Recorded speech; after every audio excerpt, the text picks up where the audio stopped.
Hello everyone and welcome to my channel. I'd like to share with you how I filter my 300 gallon tank. This is a freshwater tank with mostly Amazonian fish, but it's in fact a classic community tank with a little bit of everything, as you can see. One of the problems with large tanks like these ones is getting the water moving, so it gets filtered accordingly, and there are entire areas at the bottom especially where the flow is not really good. So I have a few techniques, a few tricks that I'd like to share with you, and maybe it's going to help you. So let's check out the first trick that I have.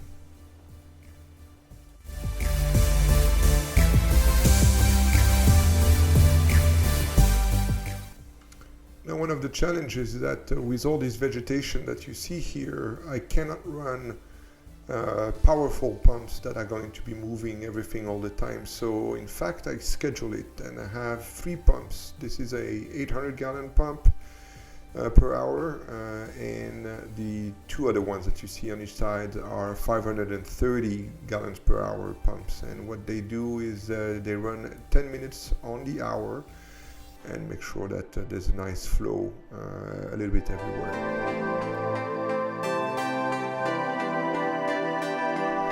The second component is the main filtration, which pumps water through those 3/4 PVC pipes that you see right there, and they just get dropped all the way to the bottom where it's going to enter the cabinet right below.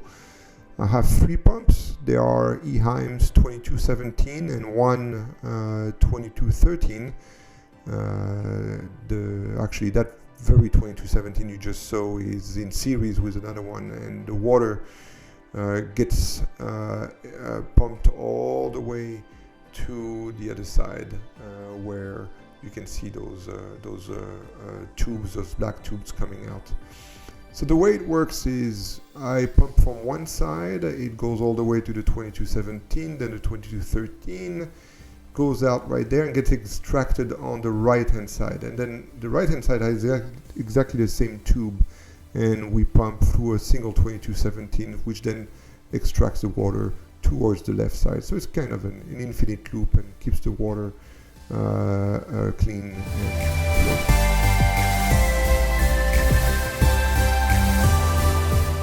My third and final trick here is a Aquaponics filter, which after cleaning the water, dumps the water into this contraption that you see here that drips the water all over. So the water gets pumped by a Beckett 290 pump all the way to the canopy, where it's going to get filters and come down right there, and then ends up in this 3/4 inch pipe that are drilled with drips that allow the water to be dispersed all over nicely.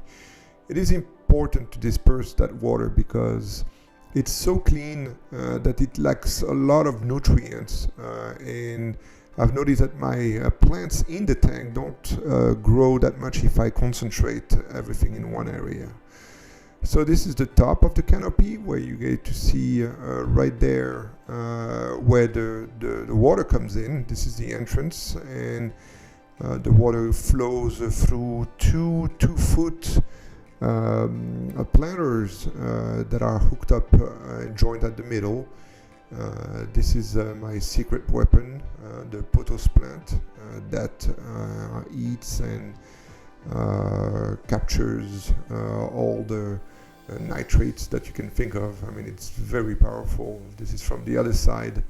The water flows all the way from one end to the other and ends up being dropped through the exit that you see right there, and that goes at the bottom, and into that tube contraction. I use also those little alarms here, very important. This is all handmade, so you never know. Also, I have good silicone glue for those 3/4 pipes. There's always once in a while that can have a little bit of a leak, and those things alarm me pretty well for this.